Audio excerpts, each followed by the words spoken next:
Hola amigos, aquí estamos de nuevo. Como ya sabemos, haciendo la lectura de El misterio de Belicena Vilca.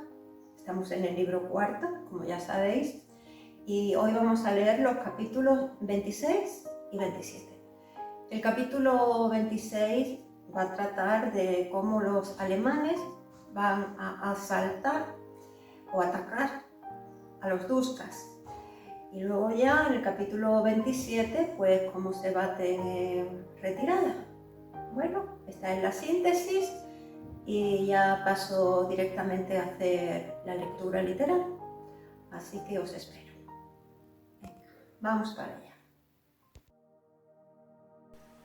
Bueno, pues lo dicho. Empezamos con el capítulo 26, donde vamos a hablar del ataque de los alemanes a los Duskas. Y dice así. Comienzo. El entorno de la muralla había sido despojado de rocas, por lo que tuvieron que arrastrarse 50 metros. ¿Quiénes tuvieron que arrastrarse? Pues el escuadrón de Grossen. Faltando 5 minutos para la 1, von Grossen, los 3 oficiales SS y los 3 lopas se hallaban pegados en el suelo a 20 metros de la puerta principal. Los restantes 4 monjes estaban encargados de eliminar a los vigías, desplegados en posiciones adecuadas para tal fin. Su acción fue muy veloz y los vigías nada vieron cuando los lopas emergieron de la tierra con la velocidad de la cobra. Se hincaron en una rodilla y lanzaron 4 flechas. 4 flechas en la noche, 4 blancos certeros. Se diría que aquellas saetas sagradas buscaron el corazón de los adoradores del señor de Shambhala. Von Grossen y su grupo corrieron entonces en dirección a la puerta, uniéndose a 2 de los arqueros. Los otros 2 marchaban separadamente a liquidar a los centinelas de las torres extremas de la muralla, esas que estaban sobre las aguas del lago. Todos se apretaron al muro, en tanto Kloster y Hans sujetaban en goznes y cerraduras los 4 petardos de demolición. La entrada principal a la aldea estaba guardada por un pesado y enorme portón de única hoja, construido por tablas ensambladas y cubierto de herrajes que tapaban totalmente las hendiduras. Era ciertamente una fuerte valla que hubiese resistido más de una carga de ariete, pero sin dudas ineficaz en la guerra moderna frente a la artillería o a las bombas como las que nosotros colocamos. Kloster miró la hora. 2 minutos para la 1. Entonces dio ignición al detonador retardado de 2 minutos y se aprestó contra el muro al lado de von Grossen. Psicológicamente, 2 minutos pueden durar un instante o una eternidad, especialmente si existe la posibilidad de que uno muera al cabo de ellos. Los alemanes, para evitar pensar en todo aquello que no fuese el combate, se entregaron a verificar que las metralletas tuviesen destrabado el seguro, a controlar por enésima vez que los cargadores vendrían fácilmente a la mano de las cartucheras de lona y a asegurarse que las granadas de palo se deslizarían sin problema del cinturón y de la boca de las botas. Así, para los alemanes, 2 minutos estuvieron más cerca del instante que de la eternidad. Los caulicas, en cambio, permanecieron absolutamente inmóviles, con la mente concentrada en la unidad infinita del Kula, para ellos, que se habían despojado de la conciencia de la duración. Los 2 minutos fueron semejantes a la eternidad. Pero todos corrieron igualmente cuando las bombas explotaron y, literalmente hablando, se cansaron de matar. Las cargas, distribuidas con singular pericia, arrancaron completamente el portón y lo destrozaron, esparciendo los pedazos a decenas de metros a la redonda. Aún no se había disipado el humo de la entrada y ya von Grossen y Heinz estaban plantados frente a las 2 únicas puertas de las barracas. Adentro reinaba una gran confusión y solo unos pocos atinaron a tomar su arma e intentar salir, mas tal reacción sobrevino muy tarde para salvarles la vida. Kloster y Heinz corrían desde 1 minuto antes alrededor de las barracas, arrojando las granadas por las troneras. A la 5ª granada, simultáneamente, ambos tugurios comenzaron a desmoronarse. Desesperados, los que resultaron milagrosamente ilesos pugnaban por ganar las puertas y salir, para caer abatidos sobre los cadáveres de sus predecesores, fulminados por las inclementes ráfagas de las Schmeisser. Ni uno solo escapó de aquella trampa mortal. Al no aparecer más guardias por las puertas, von Grossen dio una orden y 2 caulicas penetraron en las ruinas y se dedicaron a rematar a heridos y sobrevivientes con certeras puñaladas. El estandarte Führer consultó su reloj de pulsera de agujas luminiscentes. La 1:08. En solamente 8 minutos y sin darles tiempo a disparar un tiro, los 3 oficiales SS exterminaron a la guarnición Duska. Desde la entrada principal y hasta la amplia plaza donde se elevaba el monasterio, corría una ancha avenida de 300 metros de largo por la que von Grossen había planeado el siguiente avance. Salvo los 2 lopas que quedaron afuera y cuya misión consistía en subir a las torres, a los caulicas se les encomendó despejar el paso de los alemanes. Con este propósito, apenas voló el portón, 3 de ellos se dirigieron directamente hacia allí, blandiendo sus cimitarras y, con notable maestría, degollaron a todos los duskas que se cruzaron en su camino. Se habían repartido el trayecto y cada uno iba y venía unos 100 metros, prodigando mandobles a diestra y siniestra. Los primeros en morir fueron, desde luego, los habitantes de las casas con fachada a la avenida y que cometieron el irreparable error de salir a la calle al oír las explosiones. Ancianos, hombres, mujeres, niños, a nadie perdonaba la cimitarra caulica. Después de la 1:10, al sumárseles los 2 lopas que volvían de rematar a los heridos de la guarnición, los cuerpos de decenas de familias completas yacían sin vida en la vecindad de sus moradas. Mas a esa altura de los hechos, tras la explosión de las bombas, las granadas y el tablero de las metralletas, el caos era dueño de la aldea Duska.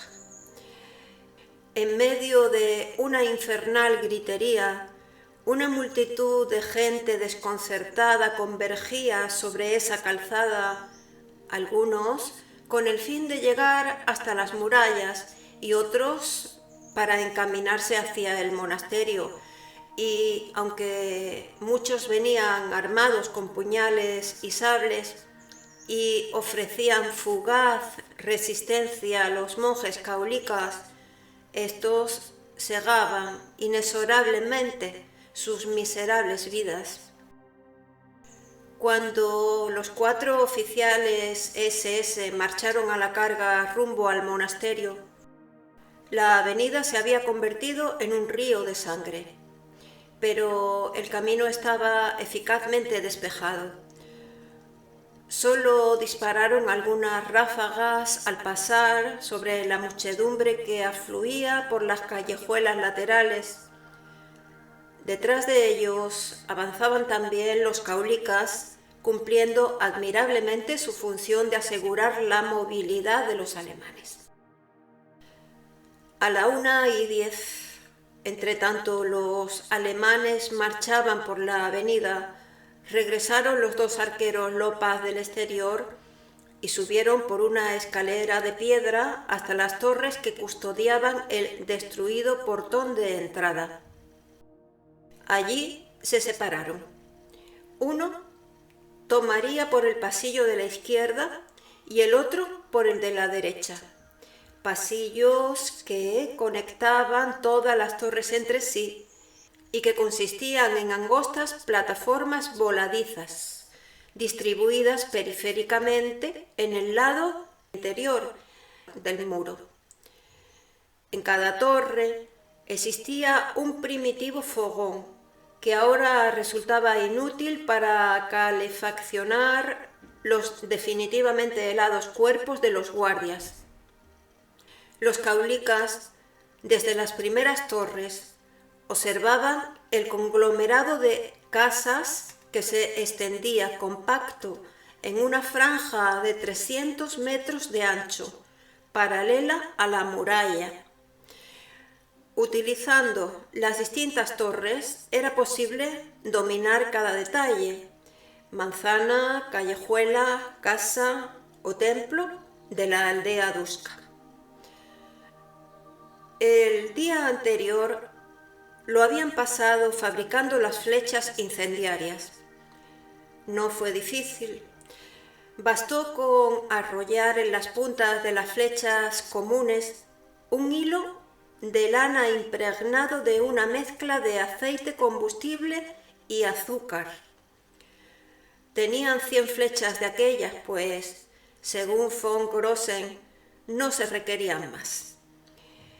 Lo importante, explicó el Standartenführer, no era la cantidad de flechas, sino la cantidad de los blancos seleccionados y el grado de acierto de los tiros.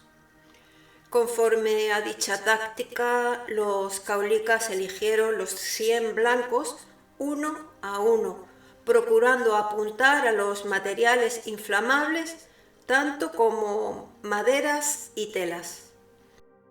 Las puertas, ventanas, toldos, cortinas, sacos de alimentos, las barbas de forraje y los telares armados bajo anchos corredores comenzaron poco a poco a tomar diferentes categorías de combustión. En aquellos sitios, las llamas pronto sobrepasaron la altura de las casas y las chispas invadieron las inmediaciones. El fuego se propagó inexorablemente y el incendio se hizo general.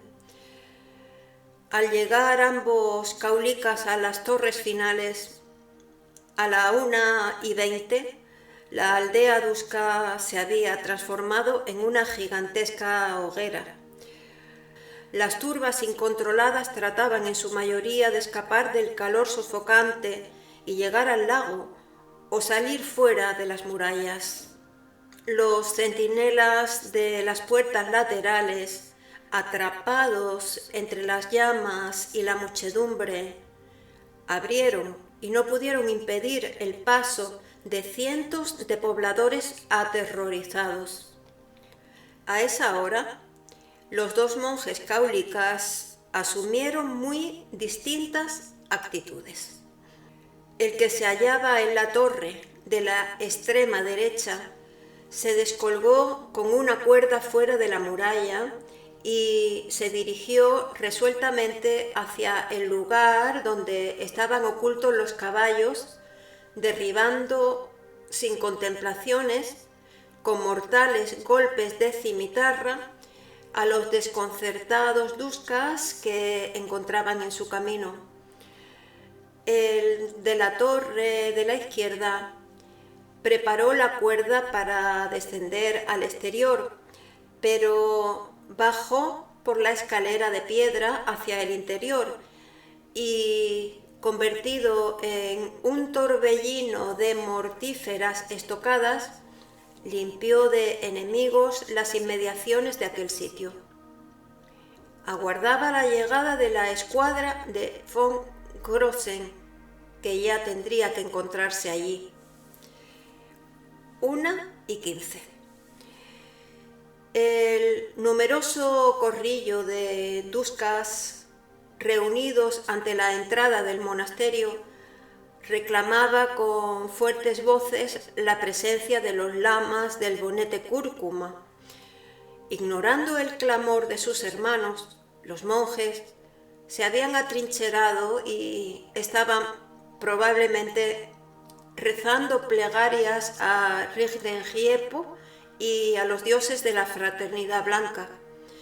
Era improbable que en el interior del Gompa, sede física del Ar-Rajafran, hubiese algún arma de fuego, y era más improbable aún que algún lama estuviese dispuesto a defender con armas su refugio.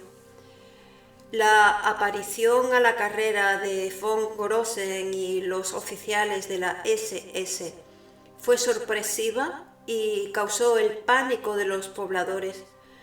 2 granadas cayeron entre ellos y completaron aquel cuadro de terror sin nombre.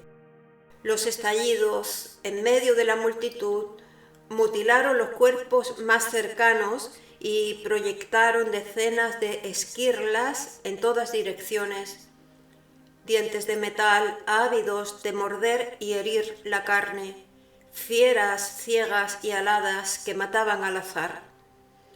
Von Grossen solo tuvo que disparar 2 veces con la metralleta para que la lluvia de balas dispersase el gentío enloquecido.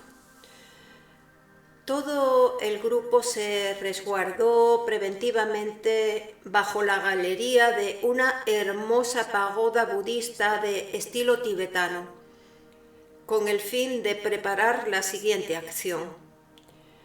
Kloster y Hans, en el centro del círculo de cimitarras cáulicas, bajaron sus mochilas y extrajeron las 40 granadas de fusil. Tomaron luego las Mauser 1914 e insertaron 2 de ellas en el adaptador de los cañones. Las granadas de fusil tenían carga de fósforo que estallaba con el impacto y constituían una eficacísima bomba incendiaria táctica. Despedidas con un fusil semejante al Mauser, era posible acertar blancos precisos a 300 metros. Sus blancos, las ventanas del monasterio, los invitaban a lanzar los proyectiles solo a 25 metros adelante. Asentado sobre una base cuadrada de 70 metros de lado, el Gompa mostraba 3 filas de ventanas en el nivel superior de la puerta de entrada, fachada principal que veíamos de frente. Albergaba, como dije, unos 500 lamas del bonete cúrcuma, muchos de los cuales se asomaban y arengaban a los duskas, ora suplicando, ora mandando a resistir al enemigo, a reorganizar la defensa, a no huir, etc. Quizás la más paradójica de tales dramáticas intimaciones fuera la que aseguraba, en el nombre del bendito Señor, que los intrusos no eran demonios, sino simples mortales. Existía también una gran puerta trasera que daba a la Isla Blanca y dos pequeñas puertas en sendos lados del edificio, todas las cuales permanecían trancadas por dentro.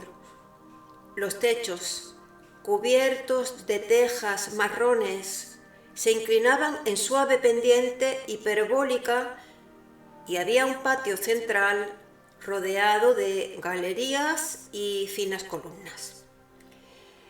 En esos momentos, los lamas advirtieron el incendio que consumía a la aldea y exhortaron al pueblo a combatirlo empleando el agua de los estanques y canales exteriores, los que se podían inundar en cuestión de minutos abriendo unas esclusas que contenían la presión del lago. Hay que admitir que algunos duskas conservaron la calma en esos trágicos instantes y corrieron a cumplir las órdenes que los lamas no se atrevían a realizar por sí mismos. Otros hubo que intentaron vanamente oponerse a la voracidad del fuego, pero una cosa es detener un incendio ocasional surgido por accidente en tal o cual lugar y otra muy distinta, enfrentarse a 100 focos deliberadamente encendidos. El incendio se tornó incontenible en ciertos barrios y sus moradores huyeron despavoridos, algunos rumbo al exterior y otros en dirección al lamasterio. Sin reparar en los cadáveres acribillados que sembraban la plaza, turbas procedentes de varias direcciones convergían a cada instante para solicitar socorro divino de sus dioses, en tanto los lamas combinaban a luchar de inmediato contra el fuego y contra los invisibles pero letales enemigos. Sin embargo, aunque era ensordecedor el lamento y los alaridos de los desesperados sobre el ruido de fondo que producía el crepitar de las cosas al quemarse, ya no se escuchaba el sonido de las armas de fuego. Alentados por tal silencio, los lamas gritaban ahora oraciones y mantras desde casi todas las ventanas. 1:16.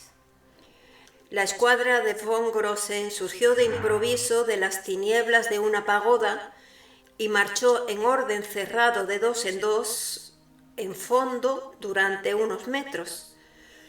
Un instante después, Kloster y Hans disparaban las primeras granadas incendiarias hacia 2 ventanas del segundo piso.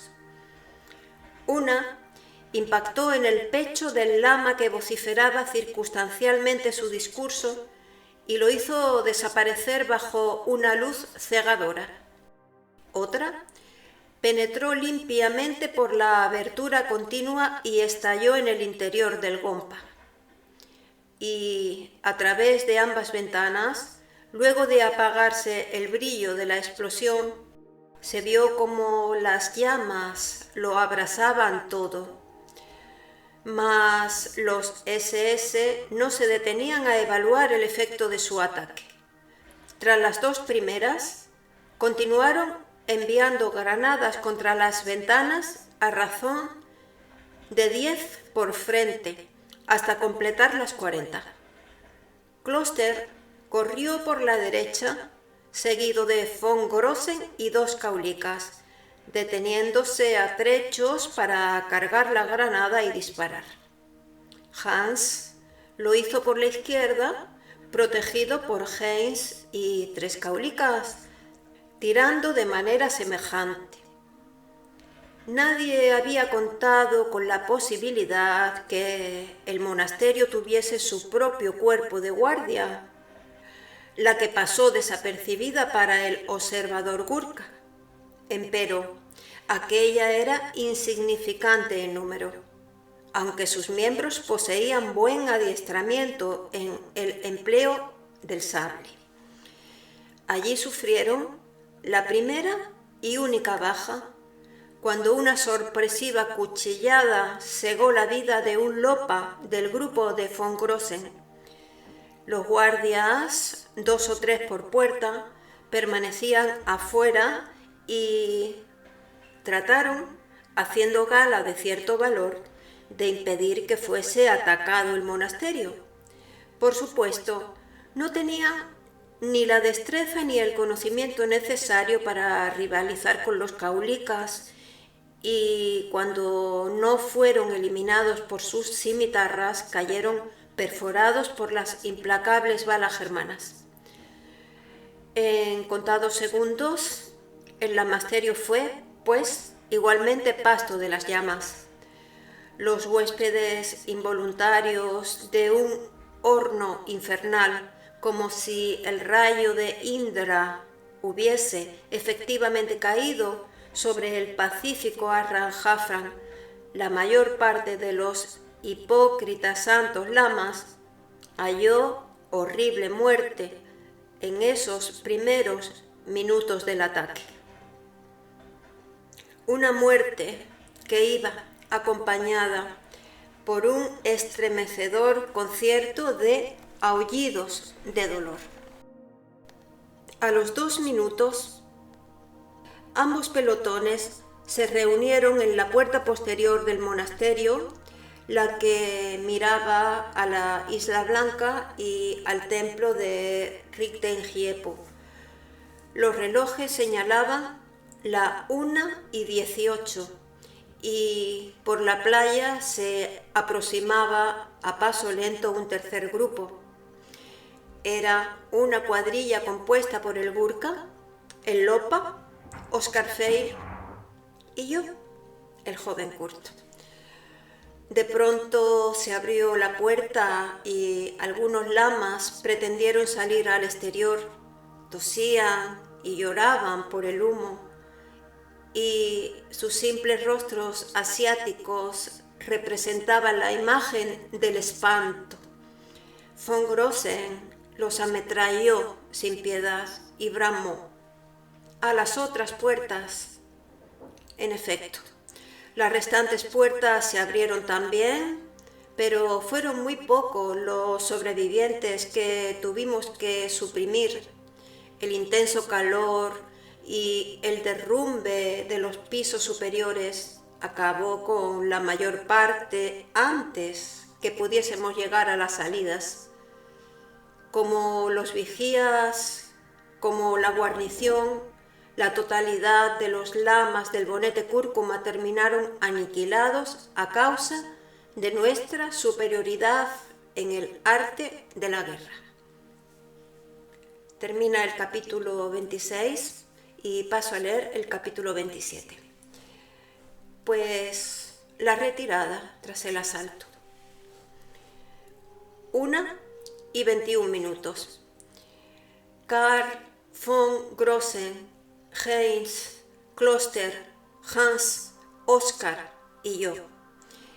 El conjunto de 5 lopas y el Gurkha salvamos los 300 metros que nos separaba de la torre izquierda. Tuvimos que abrirnos paso sangrientamente entre el escaso gentío que aún corría caóticamente sin saber qué hacer.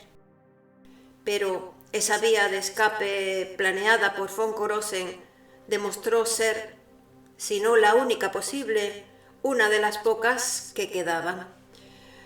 Otro curso de evasión, por ejemplo, podría haber sido considerado el medio acuático del lago. Lo que no sería posible hacer era regresar por donde vinimos, es decir, por la avenida, ya que la misma se asemejaba ahora a un túnel de alta temperatura por el efecto del incendio general, efecto anticipado por el previsor von Crossen. En el centro de un espeluznante círculo de cadáveres, al pie de la escalera, dimos con el monje Kaulica. Antecedidos por este, fuimos subiendo en columna hasta la torre y bajando rápidamente con la cuerda al exterior de la muralla. Sin obstáculos dignos de mención, emprendimos la retirada en dirección al norte. 500 metros más adelante hallamos al monje Kaulica con los caballos y completamos la retirada, alejándonos velozmente de la destruida aldea Duska. El camino ascendía por la pendiente de una loma y yo no pude evitar volverme un instante para contemplar por última vez la consecuencia de nuestro ataque. La imagen que percibí como corolario de la operación fue dantesca. Con el marco tenebroso de la noche cerrada se distinguía nítidamente el cuadro del interior de la muralla, iluminado por resplandores rojizos del incendio que todavía conservaban su vitalidad destructiva. El fuego, como una bestia famélica, había decidido devorarlo todo y aún se alimentaba del siniestro monasterio. El edificio, que fuera el más alto de la aldea, ardía libremente y sus llamas proyectaban un abanico multicolor sobre el espejo inmutable del lago Kiarin. Bajo esa luz, hasta me fue posible reconocer al maldito templo de Ringelhiepu, que estaba construido íntegramente con piedras blancas. El éxito del ataque habría sido mortal de haber podido seguir el curso de una variante planificada por von Crossen que contemplaba la dinamitación de aquel templo satánico, pero no se dispuso de tiempo material para ello. Vale decir, el tiempo se empleó en cubrir las puertas del Gompa a fin de evitar que escapasen los lamas. Al realista Crossen le pareció más práctico matar a todos los lamas, enemigos vivos, que emplear la violencia en un símbolo inerte tal como el templo. Mas yo discrepaba con semejante criterio, pues consideraba que tenía más peso real como adversario el lamasterio que los lamas. A la fraternidad blanca le iba a resultar mucho más fácil reemplazar a los lamas que reconstruir el milenario templo. Sin embargo, nada le reprocharía a von Crossen, ya que, gracias a su indudable profesionalismo, ahora galopaba a mi lado Oscar Feib. Unas potentes exclamaciones me sustrajeron bruscamente de tales pensamientos. Tardé en comprobar que todos hicieron lo mismo que yo y se volvieron un segundo para llevarse la visión final de la aldea Duska. Y ahora, al descender al otro lado de la loma, lanzaban incontenibles y alborozados gritos de júbilo. Naturalmente me refiero a los alemanes, pues los asiáticos permanecían tan indiferentes como siempre. Von Crossen tuvo que aludir a la autoridad de su grado militar para evitar que se entonara a viva voz la canción del Baldur von Schirach, canto a las banderas de las juventudes hitlerianas. Yo también la hubiese querido cantar en ese momento y, recordando mi niñez en el Cairo, la repetía mentalmente, como sin dudas hacían mis camaradas. Alemania, un día te elevarás radiante, aunque nosotros tengamos que morir. Nuestros estandartes ondean frente a nos. Nuestros estandartes son de un tiempo mejor. Nuestros estandartes nos conducen a la eternidad. Sí, nuestros estandartes son superiores a la muerte. Sí, nuestros estandartes eran superiores a la muerte misma y desencadenaban la muerte sobre los enemigos, como acababan de comprobar los lamas del bonete cúrcuma. Los alemanes desatábamos la muerte porque la historia nos convocaba para ello. El enemigo de nuestros estandartes se arrepentiría para siempre de haber clavado sus viles garras en la patria. Recordé entonces la canción de rebato para los alemanes de Dietrich Eckart, aquel miembro fundador de la Thule Gesellschaft, de quien Konrad Tarstein me hablara incansablemente, pues había sido también uno de los iniciadores de Adolf Hitler. Y esta es la canción. Convocación, llamamiento, alarma, rebato. Suelta está la serpiente, el dragón de los infiernos. La estupidez y la mentira rompieron sus cadenas. La avidez por el oro reposa en horrible asiento. Rojo como la sangre, está ardiendo el cielo. Con estrépito pavoroso se derrumban las murallas. Golpe tras golpe, también a los sagrados altares, los reduce a escombros el dragón. Tocad arrebato ahora o nunca, Alemania despierta. Convocación, llamamiento, alarma, rebato.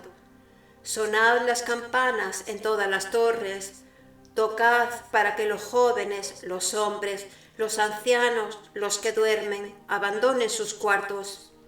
Tocad para que las madres dejen las cunas, para que las niñas bajen las escaleras, que el aire retumbe y resuene estridente, que brame el trueno de la venganza. Tocad para que los muertos salgan de sus fosas. Alemania despierta. Convocación, llamamiento, alarma, rebato. Sonad las campanas en todas las torres. Tocad hasta que las chispas broten. Judas viene para conquistar el Reich. Tocad hasta que las sogas se tiñan de rojo.